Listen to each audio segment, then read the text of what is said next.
Hello everyone, welcome back you all in my channel Ramakrishna Math Zone. Now I will discuss about one question from real analysis, memory based question from CSIR NET December 2025. Okay. The question is given that sorry. That question is that A not equal to B. ये क्या है? मतलब positive real number दिया है, ठीक है. Define क्या कर रहा है? A R square to R ऐसे डिफाइन करके रखा है कि f of x y equal to, अच्छे से देखना, a x plus b y इनका whole square by a x square plus b y square. Okay. And when x y not equal to 0 0. Okay. And other part is 0 when x y is 0 0. Okay. ऐसे f x y को define करके रखा है, जहां पे बोला है a b दोनों पॉजिटिव रियल नंबर है, दोनों इक्वल नहीं है, डिस्टिंक्ट है. ओके.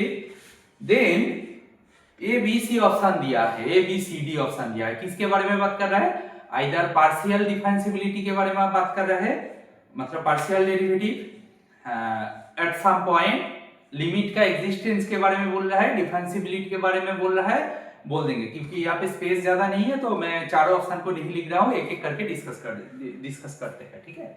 अच्छा, फर्स्टली इसका लिमिट एग्जिस्टेंस के बारे में देखते हैं. लिमिट एग्जिस्ट करेगा कि नहीं? कहाँ पे? ओरिजिन पे. प्रॉब्लम कहाँ है? डिफाइन करते टाइम देखो ये ओरिजिन पे बेक करके रखा है, तो ऑब्वियसली क्वेश्चन पूछा है 0 0 पे इसका लिमिट का एग्जिस्टेंस के बारे में. देखो एक चीज हम लोग सिंप्लीफाई करने के लिए इसको ऐसे लिख देते हैं, a इक्वल टू 1 चूज कर लेते हैं, b इक्वल टू 2 चूज कर लेते हैं. ठीक है, हम कंसीडर कर लिए. ओके.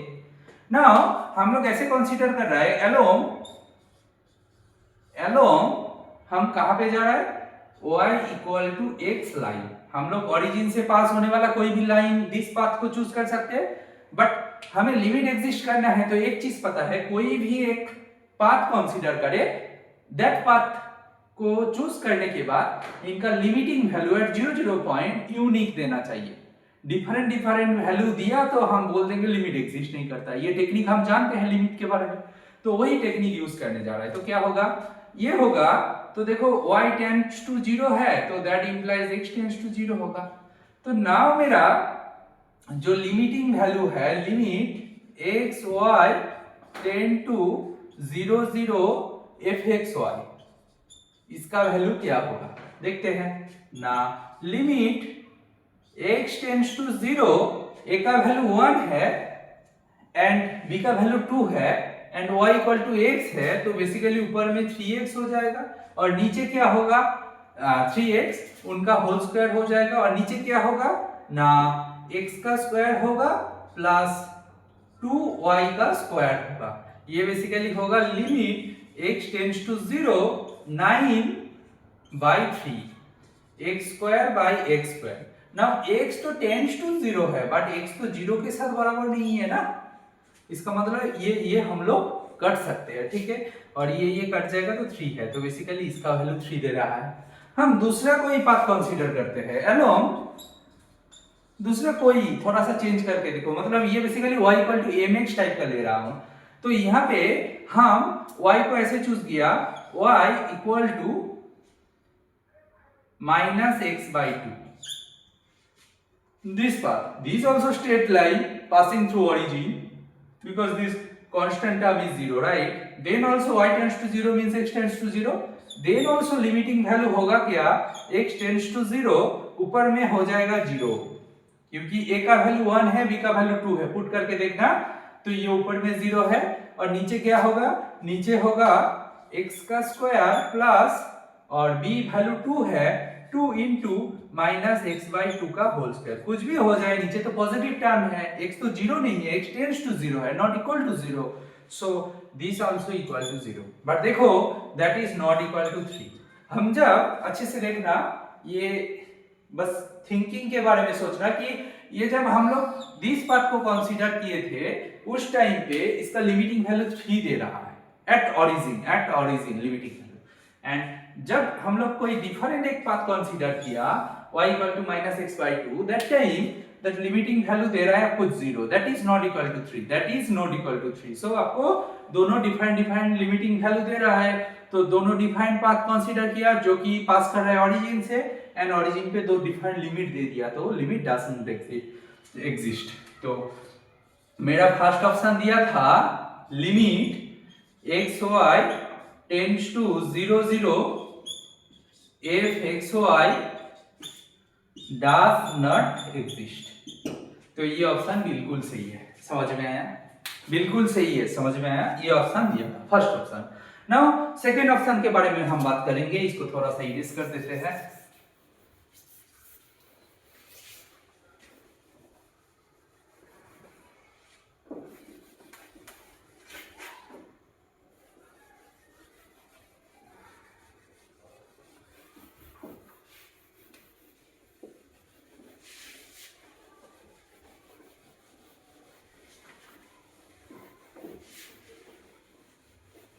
सेकेंड ऑप्शन, ठीक है। सेकेंड ऑप्शन क्या बोला है? सेकेंड ऑप्शन आपको बोला है किसके बारे में ना, पार्शियल डेरिवेटिव के बारे में, ठीक है। पार्शियल डेरिवेटिव के बारे में बोला है, तो हम देखते हैं एफ एक्स 0 0 कैलकुलेट करना है, ठीक है। बोल रहा है फर्स्ट सेकेंड ऑप्शन दिया है ये डज नॉट एग्जिस्ट, मतलब f x 0 0 and f y 0 0 does not exist, मतलब कोई एक को डज नॉट एग्जिस्ट दिखा दे तो काम चल जाएगा आई थिंक, राइट? नहीं, दोनों एंड बोला है और बोलता तो दोनों को चेक करके दिखाते हैं, ठीक है। इसका फॉर्मूला क्या होता है बताओ? F of H coma 0 minus F of 0 0 by H minus 0, तो एच हो जाएगा। तो इसका लिमिटिंग वैल्यू पुट करके देखो, एच टेंड्स टू 0, तो y का वैल्यू 0 है, y के जगह 0 पुट कर देंगे, और x का वैल्यू जो है, और 0 0 जब होगा तो 0 है, तो ये बेसिकली क्या होगा ना, एच स्क्वायर बाई y का वैल्यू तो 0 है, तो a h स्क्वायर मतलब वही होगा, a स्क्वायर हो जाएगा, a square by a square, a काट गया, ठीक है ना, a काट गया, मतलब a स्क्वायर, सॉरी यहाँ पे a स्क्वायर, बट हम a को 1 चूज करके रखे थे, बट कोई बात नहीं, इसको अभी a लेके चल रहा है generally, a minus 0 by h। देखो नीचे h का डिग्री 3 हो गया, ऊपर में 2 हो गया, और h टेंड्स टू 0 हो रहा है, इसका मतलब ये डज नॉट एग्जिस्ट है। समझ में आया? समझ में आया? नाउ सिमिलरली हम एफ वाई 0 0 कैलकुलेट करते हैं, वो क्या होगा, limit k tends to 0 f of 0 k minus f of 0 0 by k, ठीक है। नाउ क्या करेंगे हम लोग ना, x के जगह पे 0 पुट कर देंगे, k टेंड्स टू 0, और y के जगह पे k पुट कर देंगे, तो क्या होगा b square k square by b k square minus 0 by k। तो नीचे k का डिग्री देखो, ऊपर में 2 है, नीचे 3 है, तो फिर से ये डज नॉट एग्जिस्ट हो जाएगा, राइट? कैसे एग्जिस्ट करेगा? क्योंकि k का वैल्यू 0 पे टेंड कर रहा है, तो दोनों एग्जिस्ट नहीं है, तो मेरा बी ऑप्शन वही था, तो बी ऑप्शन बिल्कुल सही है, ठीक है। ए ऑप्शन भी सही है, बी ऑप्शन भी सही है, तो अभी तक हम लोग लिख के रखा ए एंड बी ऑप्शन दोनों करेक्ट है, ठीक है। थर्ड ऑप्शन क्या बोल रहा है? थर्ड ऑप्शन आपको दिया है limit x tends to 0 f x, 0 equal to क्या होगा, इक्वल टू, ये इक्वल टू क्या होगा, y का वैल्यू 0 पुट कर देंगे, तो क्या बचेगा, लिमिट x टेंड्स टू 0, ये क्या बचेगा ना, a x square by, sorry a square x square by a x square, ये बेसिकली बचेगा a, and limit y tends to 0 f of 0 y calculate करना था, उसको कैलकुलेट करके देखा, लिमिट y टेंड्स टू 0, ऊपर में होगा b square y square by नीचे होगा by square, this equal to b, but question में गिवन है this limit equal to this limit, मतलब limit x tends to 0 f x 0 equal to limit y tends to 0 f 0 y, ये question में दिया है, but हमारा question में ये भी तो दिया है a b दोनों डिस्टिंक्ट है, यहाँ पे एक का वैल्यू a दिया, एक का वैल्यू b दिया, मतलब this one not equal to a है, तो मतलब ये दोनों क्वेश्चन में दिया है, ये दोनों इक्वल है, बट ये दोनों तो इक्वल है नहीं रियलिटी में, तो मेरा सी ऑप्शन जो था वो गलत हो गया, ठीक है। एंड डी ऑप्शन दिया f इज डिफरेंशिएबल एट 0 0। तुम ये बताओ, एक ऑब्जर्वेशन देखो कि f डिफरेंशिएबल कहां पे, एट a कोमा b। इसका मतलब क्या, इसका मतलब f is continuous at a comma b, ये तो जानते ही हो। इसका मतलब क्या, फिर इंप्लाई कर रहा है limit of f exist at a comma b, ये तो मानोगे ना।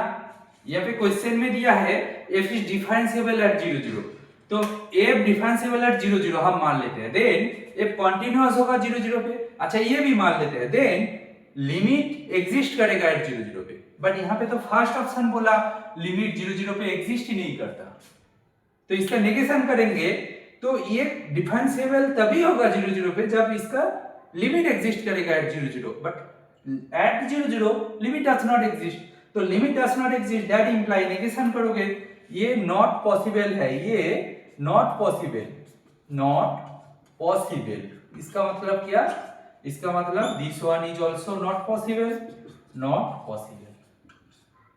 ठीक है। बट क्वेश्चन में दिया है f is differentiable eight 0 0, question में दिया है f इज डिफरेंशिएबल एट 0 0, तो मेरा डी ऑप्शन जो था वो भी खत्म हो गया, तो आपका ऑप्शन है ए बी। तो बहुत ही इजी क्वेश्चन था, बट थोड़ा सा सोचने वाला क्वेश्चन था, ये पार्ट सी में पूछा गया था, बहुत ही स्कोरिंग क्वेश्चन है, इजी क्वेश्चन है, यू कैन से, ठीक है। I hope this solution is helpful for you. If you like this solution please like, share and subscribe. Thank you.